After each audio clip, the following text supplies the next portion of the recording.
3 U.S. troops were killed in a drone strike on a base in Jordan. That's where we're starting the show. I'm Hannah Jewell, and this is The 7 from The Washington Post. It's Monday, January 29th. Let's get you caught up with today's 7 stories. A deadly drone attack hit a U.S. base near Jordan's border with Iraq and Syria yesterday. About 350 troops are stationed there. A U.S. defense official said that the one-way drone struck the base's living quarters and caused injuries to at least 34 service members, ranging from cuts and bruises to brain trauma. President Biden blamed the attack on groups supported by Iran and said that the U.S. would respond. Iran-backed militias have attacked U.S. troops throughout the region 160 times since the outbreak of the Israel-Gaza war in October. But yesterday's strike was the first deadly military action against American personnel since that war began. Number 2. Donald Trump was ordered to pay more than $83 million to the writer E. Jean Carroll. Last year, the former president was found liable for sexually abusing Carroll decades ago and defaming her when she spoke out about it. On Friday, a civil jury decided he owed her additional damages. This was a costly loss for Trump as he closes in on another Republican nomination. And he could get more bad legal news in the coming weeks. A decision is expected soon in Trump's civil fraud case in New York. The state has asked for Trump and his companies to be ordered to pay $370 million for allegedly exaggerating the value of his assets.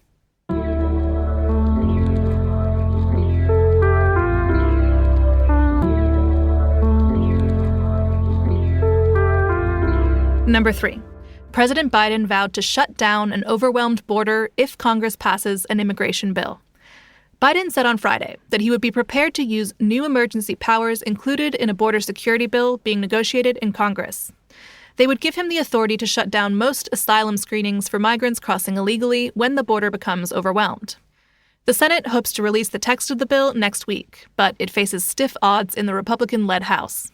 Republicans are demanding stringent border policy changes in exchange for $60 billion in aid for Ukraine that was requested by the White House last year.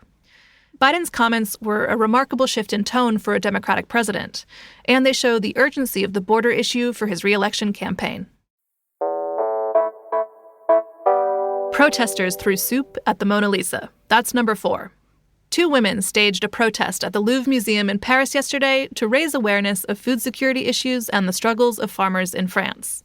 French farmers have been protesting for better protections against imports and increased pay. Here's the moment the soup slapped Leonardo da Vinci's masterpiece.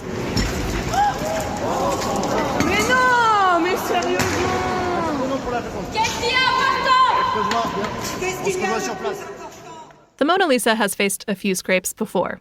In 2022, a man dressed as an elderly woman smeared the painting with a cake-like cream. In 2009, a woman threw a ceramic cup at the painting. And in 1956, the painting was hit by a rock and acid. That's what led the museum to put her behind glass. And thanks to that glass, the painting was not damaged in yesterday's incident.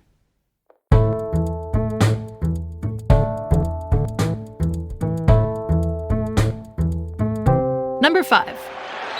And there it is! The 49ers are going to the Super Bowl! The Kansas City Chiefs will face the San Francisco 49ers in Super Bowl 58. The Chiefs punched their ticket to the Super Bowl yesterday afternoon with a victory over the top-seeded Baltimore Ravens. And in the night game, the 49ers surged back from a 17-point halftime deficit to defeat the Detroit Lions. This means that the 49ers will face Patrick Mahomes and the Chiefs on February 11th. It will be a rematch of Super Bowl 54 in 2020, which the Chiefs won.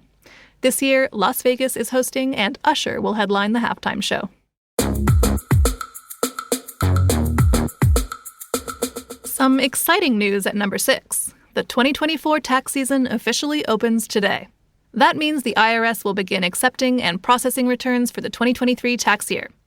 The deadline to file is April 15th, or April 17th if you're in Maine or Massachusetts. The IRS expects to receive about 167 million returns this year, and many of those returns will involve a refund.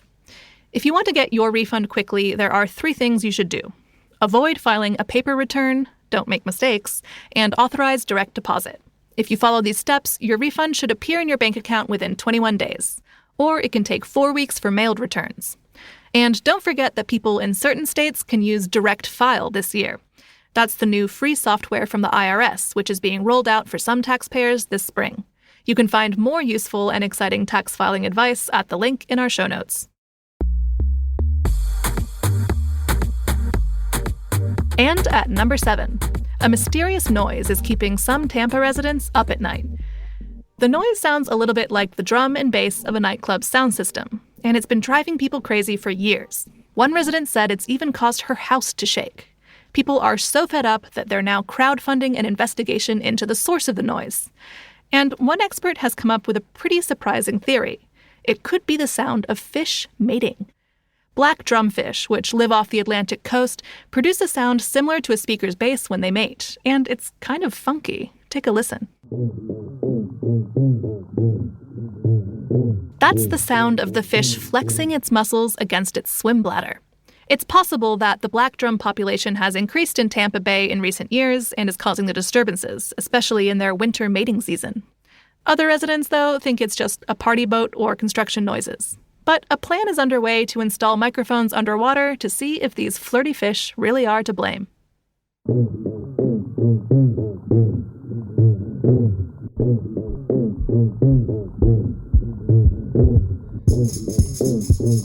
All right, you're all caught up.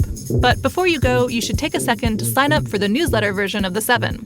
That's where you can find links to all the stories we talk about here on the podcast, including all that handy tax advice.